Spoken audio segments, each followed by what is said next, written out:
Hey everyone. I want to talk about this idea of perfection that we as writers, most of us anyways, kind of cling to desperately, like it's, a sinking ship. We're writing our first draft this week, and to be frank, your first draft should be imperfect. We talked about it a little bit before.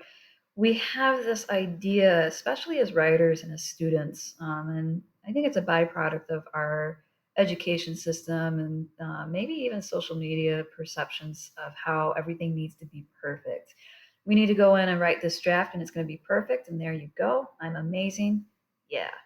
And yes, you are amazing. You guys are all strong writers, and you're just going to continue to improve and be wonderful at this craft that we love slash hate sometimes. But your first draft is not designed to be perfect. It is not perfect yet. We want to get away from that trap, that idea that our first draft needs to be a one and done. We're done. It's great. It's wonderful. Moving on to the next story. That's not how writing works. Writing is a process. Okay. The first draft is a very deliberate step in that process. I want to read a quote real quick from Dufresne's um, in our chapter, Black on White. He quotes a fellow author as saying, "It's one of the things writing students don't understand. They write a first draft and are quite disappointed, or often should be disappointed. They don't understand that they have merely begun. They may be merely beginning even in the second or third draft." And as a writing student, that should resonate quite loudly within our inner critic's head. We have this misconception that our first draft is the draft and we're good to go, but our first draft should be used as a sounding board, so to speak. When you read your first draft, it's okay to be disappointed. You should be disappointed. As the great Ernest Hemingway says, our first draft should be shit. Our first draft is not perfection. It's not going to be one and done. There you go.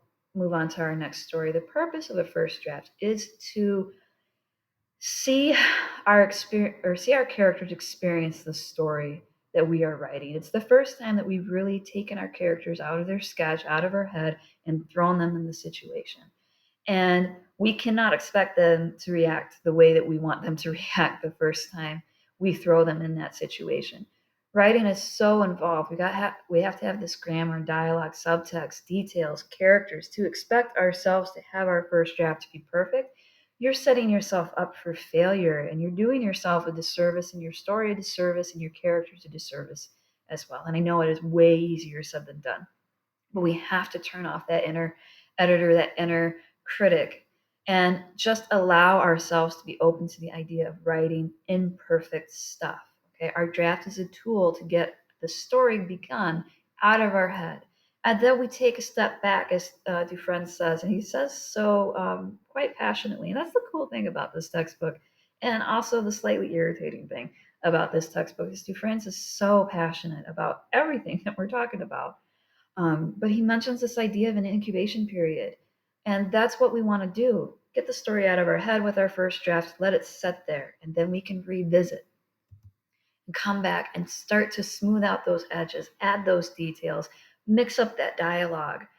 By allowing ourselves to write imperfectly, we're getting the story out. That's the hard work. And then we're stepping back and revisiting and smoothing it out and seeing how our characters react.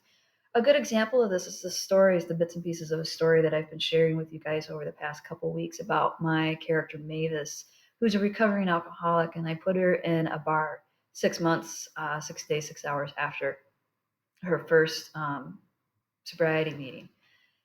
And when I started that story, the first draft, I actually wrote it when I took this class years and years ago.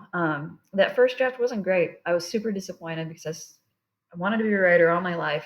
This is my first real chance at sharing a story. Um, and it didn't turn out the way I wanted it to. What I did was I knew that Mavis was a recovering alcoholic and she had a favorite place that she would go. And I wanted her to go into that bar, sit at that table, and just sort of have an internal conflict and maybe a little bit of interaction with the bartender who was a friend of hers before she became a recovering alcoholic. And that was it. It was a literary piece. It was just about her conflict, facing her demons, so to speak. And the first draft was terrible. Um, it was flat. There was no dialogue. and it just wasn't working. So I had gotten the story out of my head and it just didn't feel right. So I sat back, I took an incubation period, sat back, and I had a conversation with Mavis. Because we're writers, we're all crazy, always talking to ourselves. I had a conversation with Mavis and I was like, what do you need from this story? One of the biggest tips I have for us with our characters, character development, storyline is get out of your character's way. Remember, writing, we are the creators. We have this goal of what we want our story to do.